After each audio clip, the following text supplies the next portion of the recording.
अस्सलाम वालेकुम व्यूअर्स, मैं हूं शाकिर सोलंकी। व्यूअर्स, मियां नवाज शरीफ ने लंदन में प्रेस कॉन्फ्रेंस की है। बहुत अहम प्रेस कॉन्फ्रेंस है जिसमें मुअज़्ज़िज़ जजेस के हवाले से डिमांड की है, हुकूमत को मशवरा दिया है कि chief justice of Pakistan Umar Ata Bandial समेत 3 रुकनी बेंच जिसने गुज़श्ता रोज़ फैसला दिया है, इन तीनों जजेस के खिलाफ सुप्रीम जुडिशल काउंसिल में रेफरेंस दायर करना चाहिए। ये हुकूमत को मशवरा दिया है।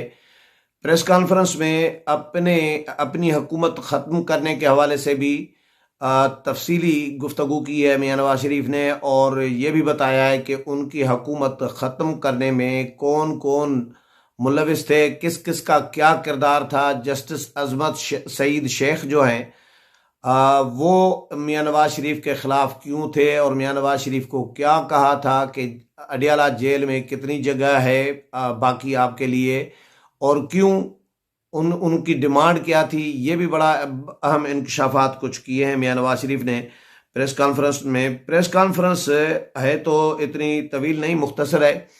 मैं आपको पढ़कर सुनाता हूँ।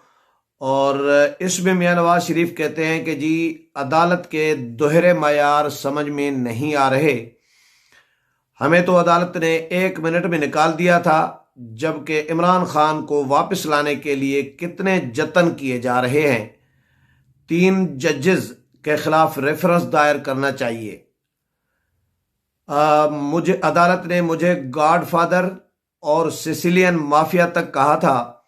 एक जज अजमत सईद शेख अजमत सईद किसी की प्रमोशन चाहते थे, क्योंकि मैं उस वक़्त वज़ीर आज़म था और मुझे प्रमोशन के किसी केस का मालूम नहीं था। वो केस कहीं ब्यूरोक्रेसी में था और मालूम नहीं उसमें प्रमोशन बनती भी थी कि नहीं। लेकिन अजमत सईद शेख ने मुझे यहाँ तक कहा कि वज़ीर आज़म को मालूम होना चाहिए कि अडियाला जेल में बड़ी जगह बाकी है।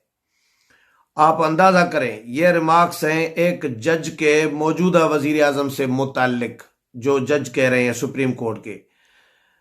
मियाँ साहब कहते हैं कि जी, पार्लियामेंट को बेवकत और हुकूमत को मफलूज करके रख दिया गया है। हुकूमत की कोई रिट नहीं रहने दी गई। मैं नहीं समझता कि पाकिस्तान में आइंदा हुकूमतें कैसे चलेंगी। कैसे कहें कि पार्लियामेंट सबसे आला इदारा है। आज उसकी किसी भी चीज़ को अहमियत नहीं दी जा रही, लेकिन पार्लियामेंट के पास किए गए मंजूर किए गए कानून की भी कोई परवाह नहीं की जा रही। अगर मुल्क को जिंदा रहना है तो पार्लियामेंट को बालादस्त रखना होगा। दुनिया के किसी मुल्क में ऐसा क्यों नहीं होता, किसी मुल्क में ऐसा होता हुआ नजर नहीं आएगा, लेकिन हम 70 साल से ऐसा होता देख रहे हैं। 1953 में नजरिए ज़रूरत के तहत पहला फैसला आया था। क्या नजरिए ज़रूरत सिर्फ डिक्टेटरों के लिए है? अगर नजरिए ज़रूरत कोई चीज़ है तो किसी वजीर आज़म के लिए भी तो इस्तेमाल होना चाहिए। वजीर आज़म के लिए क्यों इस्तेमाल नहीं किया जाता, सिर्फ डिक्टेटरों के लिए इस्तेमाल किया जाता है। हम 70 साल से यही तमाशा देख रहे हैं। पाकिस्तान की मुंतखब हुकूमत को बाहर निकाल दिया जाता है। ये अदलिया की नहीं, उन जजेस की बात कर रहा हूं जिन्होंने वो किरदार अदा किया है, और आज भी कुछ नहीं बदला। आज भी कुछ जजेस ऐसा ही किरदार अदा कर रहे हैं। 3 जजेस का बेंच ये उन 4 जजेस का फैसला तस्लीम नहीं कर रहा। ये फैसला नहीं है, बल्कि ये जज साहिबान की जबान में वन मैन शो हुआ है। इस केस में 4 जजेस का फैसला पहले ही आ चुका है, तो एक शख्स चीफ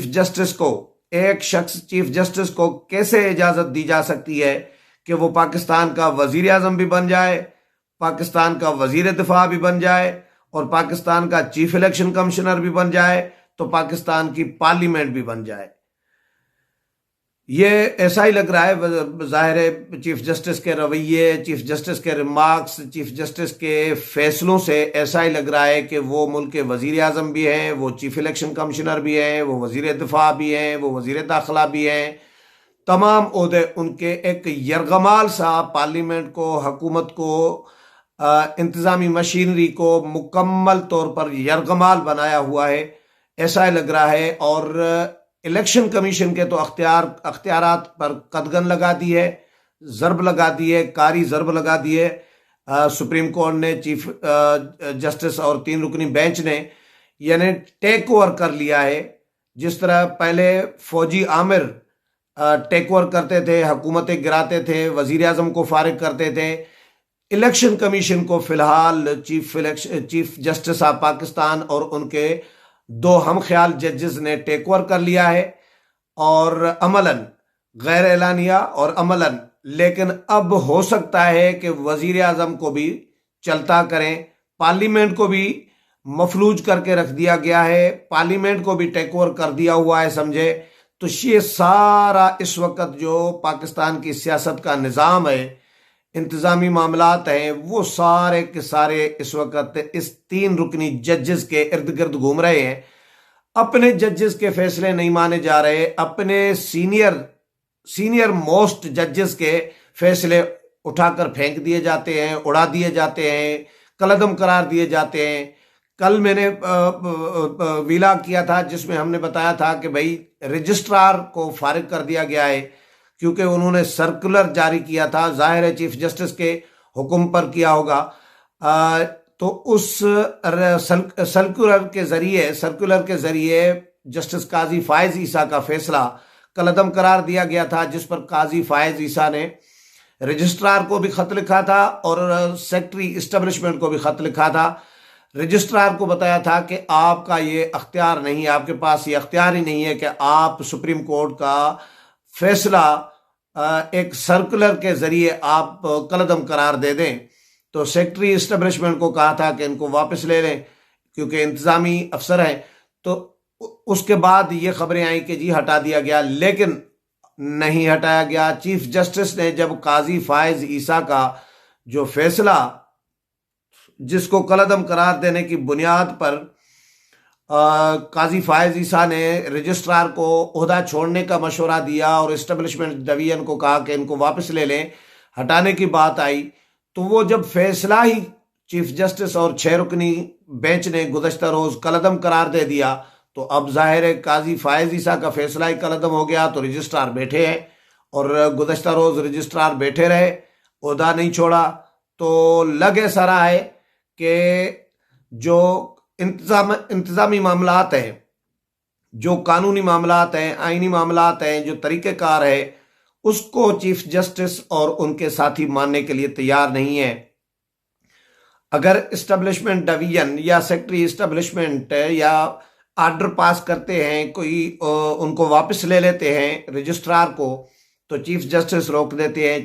तमाम इंतजामात चीफ जस्टिस ने अपने कंट्रोल में रखे हुए हैं। तो मियां नवाज शरीफ जो कह रहे हैं बिल्कुल बजा कह रहे हैं कि एक शख्स को, चीफ जस्टिस को कैसे इजाज़त दी जा सकती है कि वो पाकिस्तान का वजीर आजम भी बन जाए, पाकिस्तान का वजीर दिफा भी बन जाए, चीफ इलेक्शन कमिश्नर भी बन जाए, तो पार्लियामेंट भी बन जाए।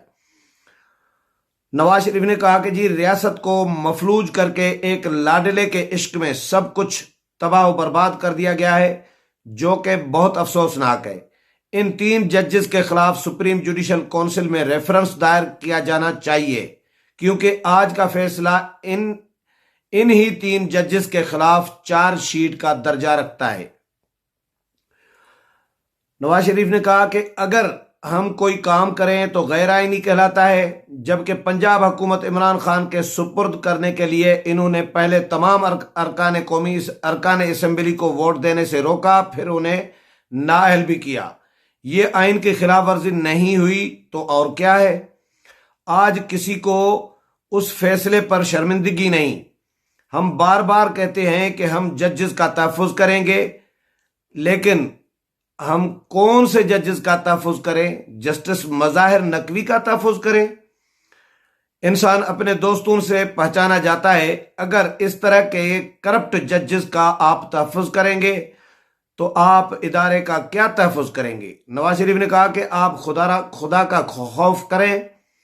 इस कौम को क्या बातें सुना रहे हैं जो हमारी समझ में नहीं आ रही। कौम से कहता हूं कि जागो, होश के नाखुन लो। ये लोग पाकिस्तान को तबाह और बर्बाद कर रहे हैं, इनके खिलाफ खड़े हो जाएं। एक सवाल पर नवाज शरीफ ने कहा कि हमारे फुल कोर्ट के मुतालबे पर क्यों पसोपेश से काम लिया गया, उसे बनाने में क्या हर्ज था। जब दाल में काला हो तो ऐसी बात होती है। फैसला फुल कोर्ट से नहीं मिलना था तो इसलिए यह 3 रुकनी बेंच बनाया गया। एक और सवाल पर नवाज शरीफ ने कहा कि इस बेंच में शामिल जस्टिस उमर अता बंदयाल और जस्टिस एजाजुल अहसन, ये दोनों वो जजेस हैं जिन्होंने मेरे खिलाफ पहले भी फैसले दिए, तो वो आज मेरे हक में फैसले क्यों देंगे। 3 में से ये 2 लोग मेरे खिलाफ जालमाना फैसलों का हिस्सा हैं। खुद ही कहते हैं कि ये बहुत काला और अफसोसनाक फैसला था, तो क्यों दिया भाई। इस फैसले को दोबारा क्यों न बदला। महज बेटे से तनख्वाह न लेने के जुर्म में सारी उम्र के लिए नाअहल किया। सारा मुल्क जानता है कि यह फैसला गलत था। क्या इस फैसले पर सुओमोटो लिया? क्या कोई बेंच बनाया? अगर दयानतदारी होती तो बेंच बनाते।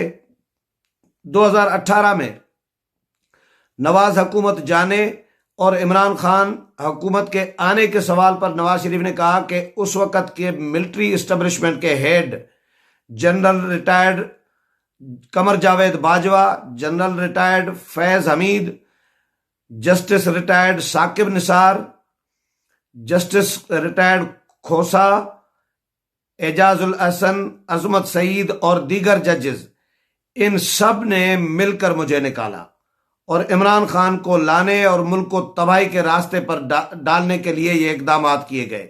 पहले भी कहा था कि इस तरह के फैसले आएंगे तो $500 का हो जाएगा। ऐसे जजेस के खिलाफ दूसरे जजेस की कोशिशें जिहाद हैं। तो ये मियां नवाज शरीफ ने प्रेस कॉन्फ्रेंस की है और अपना भी बताया है कि मुझे किस किस ने निकाला और इमरान खान को लाने में किस किस का किरदार था।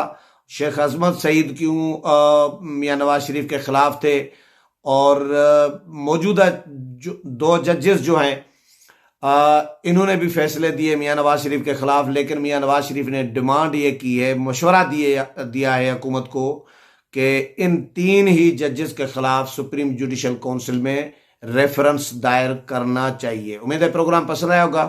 अगले प्रोग्राम में फिर मुलाकात होगी, तब तक इजाजत चाहता हूँ। अल्लाह हाफिज।